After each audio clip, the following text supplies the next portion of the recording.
है मेरी सांसों में मेरे पिया, मैंने पिया से वचन है लिया, जन्मों जन्म तक साथ रहेंगे, सुख चाहे दुख हो मिल के सहेंगे।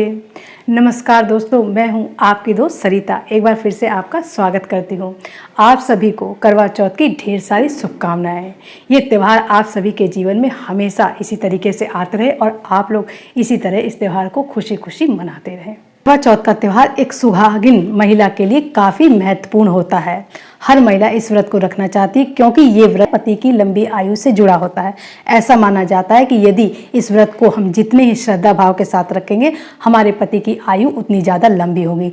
लेकिन इस व्रत को शुरू करने से पहले हम सबके मन में बहुत सारे क्वेश्चन आते हैं, जैसे कि करवा चौथ का व्रत हमारा कब है और चंद्र उदय का समय कब है, उपवास हमें किस तरीके से रखना चाहिए, क्या कुंवारी लड़कियां इस व्रत को रख सकती हैं, या फिर यदि पीरियड आ गया तो उस दौरान हमें ये व्रत रखना चाहिए नहीं रखना चाहिए, सरगी हमें किस समय लेनी चाहिए, क्या सरगी हमारी सास ही देती हैं, सरगी में हमें क्या क्या चीज़ें खानी चाहिए, क्या कलश स्थापन जरूरी होता है करवा चौथ के व्रत में, यदि हमें इसका उद्यापन करना हो तो करवा चौथ का उद्यापन हम कब कर सकते हैं। ऐसे क्वेश्चन भी उठते हैं कि हमारे पास यदि नए कपड़े नहीं हैं तो क्या करवा चौथ नए कपड़े पहनना हमारे लिए ज़रूरी होता है, क्या हम पुराने कपड़े पहन सकते हैं, कैसे पहने, क्या हमें अपनी शादी का जोड़ा ही पहनना चाहिए। नई विवाहिता महिलाएं हैं जिनकी अभी अभी शादी हुई है, क्या इस साल वो इस व्रत को उठा सकती हैं।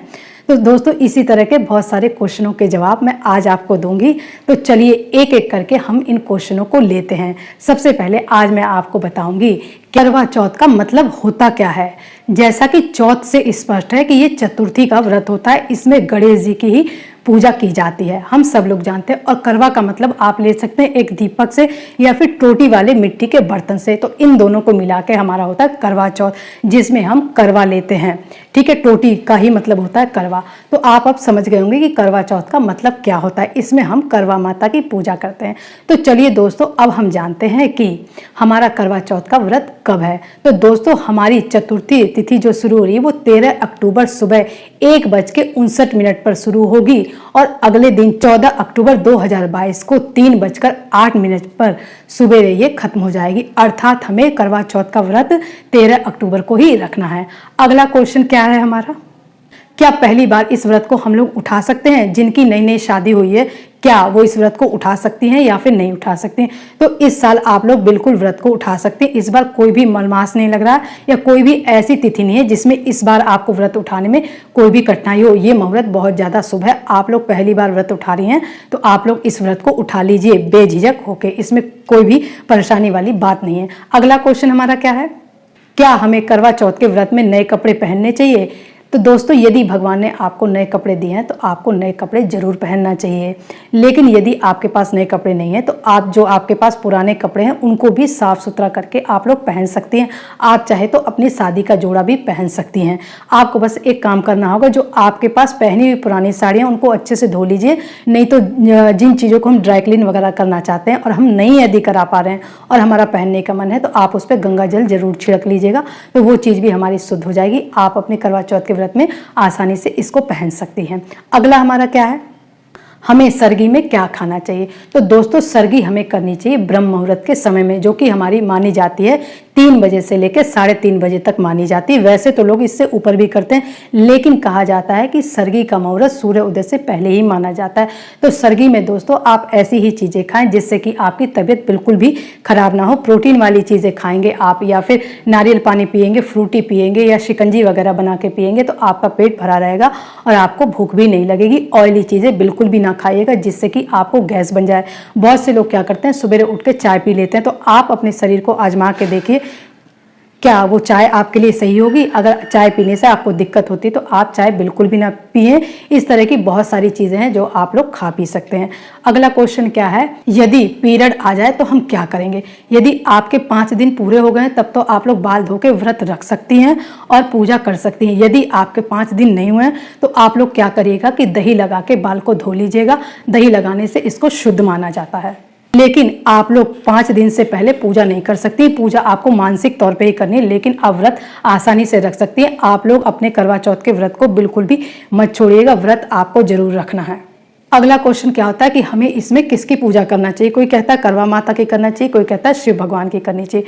तो ये चौथ का व्रत है, इसमें हम लोग क्या करते हैं, भगवान गणेश की पूजा हम लोग जरूर करते हैं और ये सुहाग से संबंधित है, तो इसमें हम माँ गौरी की भी पूजा जरूर करते हैं। तो आपको क्या करना है, करवा माता की फोटो लेके आइए, या फिर आप लोग अपने हाथ से भी दीवार पे करवा माँ की फोटो बना सकते हैं, या फिर मार्केट में जो मिलती है उसको ला के भी आप अच्छे तरीके से उसका पूजन कर सकती हैं। और पूरे शिव परिवार की आपको पूजा करनी है। जैसा कि आप लोग जानते हैं कि शिव भगवान को क्या क्या चीज़ें पसंद है, वो सारी चीज़ें आप शिव भगवान को चढ़ाइए।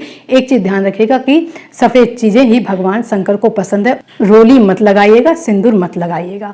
और गणेश भगवान को आप लोग क्या कर सकते हैं कि रोली भी लगा सकते हैं, सिंदूर भी लगा सकते हैं, उन्हें ये सारी चीज़ें पसंद है। माता पार्वती को आप लोग सुहाग की सारी सामग्री चढ़ा सकती हैं।